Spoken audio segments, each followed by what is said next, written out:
Over the past century, cannabis has been unfairly vilified, but things are changing. Countries like Germany have started legalizing it, and for good reason.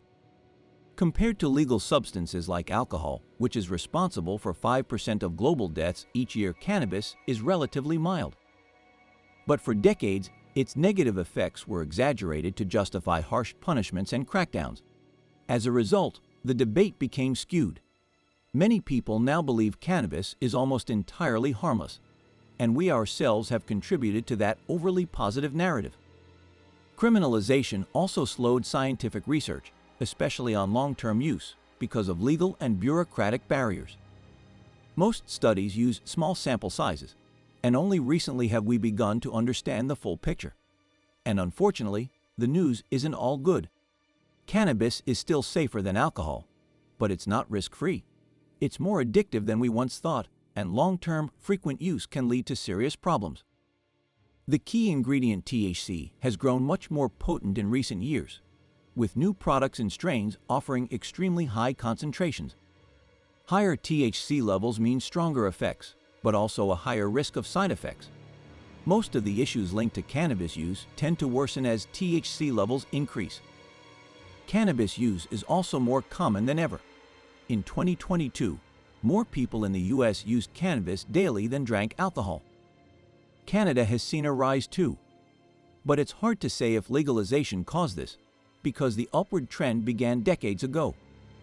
One issue that was often laughed off is now taken more seriously: addiction. While 8 out of 10 users consume it occasionally without harm, around 2 in 10 develop a cannabis use disorder, CUD, which includes symptoms like compulsive use, withdrawal, and ignoring negative consequences. Risk factors include high THC levels, frequent use, and early exposure, especially during adolescence.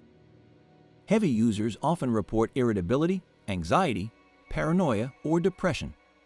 Ironically, cannabis is sometimes used to treat those same symptoms, creating a cycle where initial relief is followed by worsening problems. Frequent use is also tied to loneliness. People who feel isolated are more likely to use it, and that use can lead to even more isolation. Mental apathy is another common effect. Cannabis can make boredom easier to tolerate, which might seem like a benefit, but it can dull motivation and curiosity. It numbs emotions that are actually crucial for growth. When someone quits after daily use, the world can suddenly feel dull or flat, which becomes a reason to start again. Withdrawal symptoms vary but can include insomnia, headaches, nausea, intense dreams, and emotional instability. These typically fade in a few weeks, but they can make quitting tough. Long-term brain effects are harder to pin down.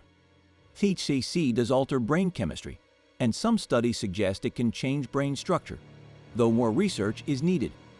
Memory, attention, reasoning, and learning ability can all suffer with heavy use, but many of these issues seem to improve after quitting. The biggest risks by far are for teens.